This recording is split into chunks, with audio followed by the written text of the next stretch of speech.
Hello and welcome to British summertime here on Jeremy's Yorkshire Allotment Adventures. You'll see this later. Did you forget to put the clocks forward?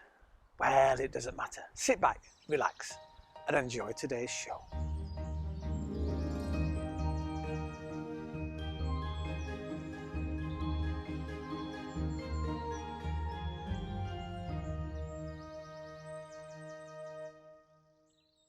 I've just put in the finishing touches to my piece of art here on the allotment.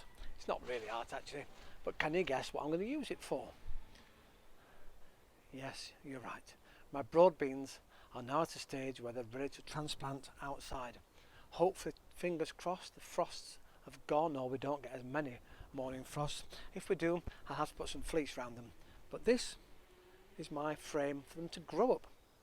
And I was going to use normal garden canes, and I realised I've got my leftover canes from the sunflowers I grew last year. And these are really, really strong. They've dried out really well. And the birds, as you can see, they came in the winter time and took all the seeds away. And so I'm left with, well, just the canes. And they're perfect for this. Two of these have still got their roots on, so I've buried those in the ground. And that'll really hold it fast for when the plant grows up. It's going to look spectacular, isn't it, growing up on all of these, and far better to have something that's interesting. I've got here now some beautiful broad beans, and their root system is absolutely amazing. It's how it should be. They look really strong and they're ready now to be transplanted outside.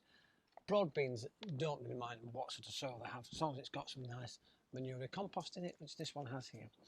They normally like quite a bit of sunlight. It's a little shady here, but we do get the sun. So they will get some sun later on, early mornings, and later on when the sun gets a little higher, they'll get some. And so we're going to have these here.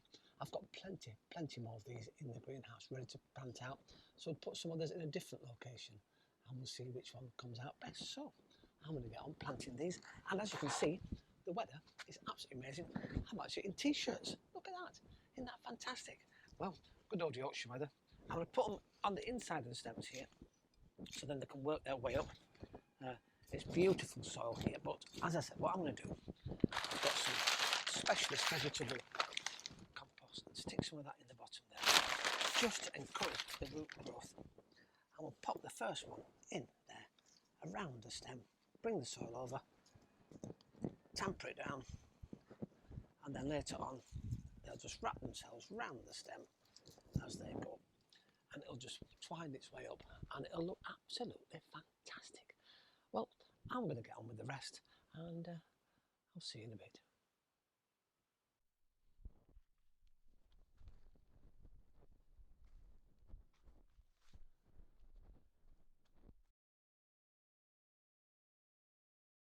Oh, hello, I'll be out in a minute. I've just realised I've got a bunch of daffodils growing behind me in the greenhouse and I've not planted those. Well, I'll bring this out, this is very interesting.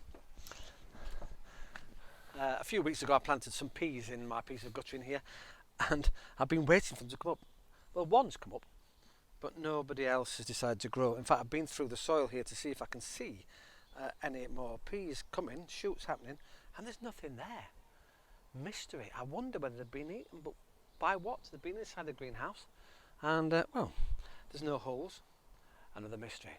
In fact, speaking of mysteries, let's pop across to Sweden, to Stefan and Joe. And last year they had a bit of a problem. They had something eating their plants and they couldn't work out what it was, and so the trap was set. And then Stefan sent me this amazing picture. It really cheered me up. This poor little field mouse had been devouring all their plants.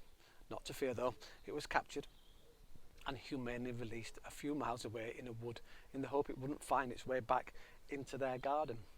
And speaking of lovely gardens, we're going to head off to Northwich to Pauline Little of LJ Little Danceware in Northwich up there, and look at your beautiful back garden. It's amazing, lots and lots and lots of flowers there, stunning stuff. And well, while we're with the Little family, let's head across to Stockport and to Helena and Clive's garden and look at their beautiful flowers that we had over the past year. Well, I'm going to crack on, but once again, thank you ever so much for sending all the things in that you do. As I said before, I can't do this show without you, my viewers. So once again, thanks for watching. Jennifer's Yorkshire Allotment Adventures. Ta-ra for now.